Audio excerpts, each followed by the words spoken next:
దేవాదాయ శాఖ మాజీ మంత్రి పైడికొండల మాణిక్యాలరావు జయంతి వేడుకలు పశ్చిమ గోదావరి జిల్లా తాడేపల్లిగూడెంలో ఘనంగా నిర్వహించారు.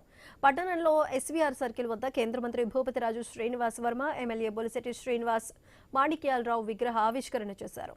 ఈ రోజు తాను కేంద్ర మంత్రిగా ఈ స్థాయిలో ఉన్నానంటే అది పైడికొండల మాణిక్యాలరావు ఆశీస్సుల వల్లనే అన్నారు. తన చిరకాల మిత్రుడు విగ్రహాన్ని ఆవిష్కరించడం అదృష్టంగా భావిస్తున్నానని తెలిపారు. కరోనాలో దేవుడు చిన్న చూపు చూడటం వల్ల మంచి మిత్రుడిని, మంచి నాయకుడిని కోల్పోయామంటూ భావోద్వేగానికి లోనయ్యారు. తాడేపల్లిగూడెం అభివృద్ధికి ఎంతో కృషి చేసిన నాయకుడు పైడికొండల మాణిక్యాలరావు అని ఎమ్మెల్యే బొలిశెట్టి శ్రీనివాస్ కొనియాడారు.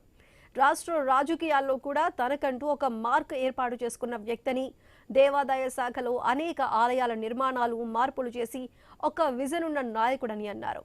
ఆయన లేకపోయినా వారి ఆశయాలు ఎప్పుడూ మనతోనే ఉంటాయని ఎమ్మెల్యే తెలిపారు.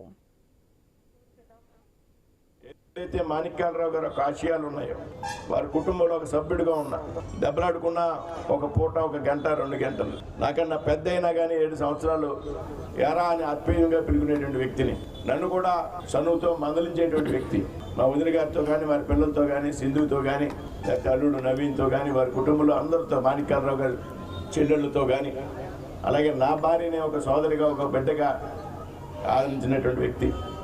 నాకేమన్నా చెప్పాలంటే నా భార్య ద్వారా చెప్పించడం, నేనేమో పట్టాన మీ అందరికీ తెలుసు, లేకపోతే మా వదిన గారితో చెప్పించడం, వరముకి చెప్పండి. ఈ రకమైనటువంటి ఒక చక్కని స్నేహితుడిని నేను కోల్పోయాను కరోనా కారణం. ఆఖరికి మా బంధం ఏ విధంగా అంటే, కరోనాలో కూడా హాస్పిటల్లో కలిసి వెళ్ళి పక్క రూముల్లో జాయిన్ అయ్యి ఉన్నటువంటి ఒక విషయాన్ని నా జీవితంలో నేను మర్చిపోలేను. విగ్రహాన్ని ఆవిష్కరించాలంటే వాళ్ళ అమ్మాయి చాలా మంది దగ్గర నాయకులు తిరగడం, ఇక్కడ కుదరదని చెప్పడం, నేను ఎమ్మెల్యే అయిన వెంటనే ఇక్కడ ఈ కార్యక్రమం ఏర్పాటు చేయాలని నా దగ్గరికి వచ్చినప్పుడు, నేను చేస్తానమ్మా, ఆ బాధ్యత నాది, మీరు చెప్పండి ఎక్కడ పెట్టుకోవాలో అక్కడ పెట్టుకోమని చెప్పి ఈ సెంటర్ని వాళ్ళు సెలెక్ట్ చేసుకోవడం, దానికి మన మంత్రి శ్రీనివాస్ వర్మ గారితో మాట్లాడడం, కలెక్టర్ గారితో మాట్లాడడం, అందరితో కూడా మాట్లాడి ఆయన కూడా నా మిత్రుడు, మరి ఆయన విగ్రహం ఏర్పాటులో నా కుటుంబ సమేతంగా వచ్చి నేను పాల్గొంటాను సోదరా, మీరు ఖచ్చితంగా ఈ యొక్క కార్యక్రమాన్ని దిగ్విజయంగా చేయండి, అందరిని ఇన్వాల్వ్ చేయమని ఆయన చెప్పారు.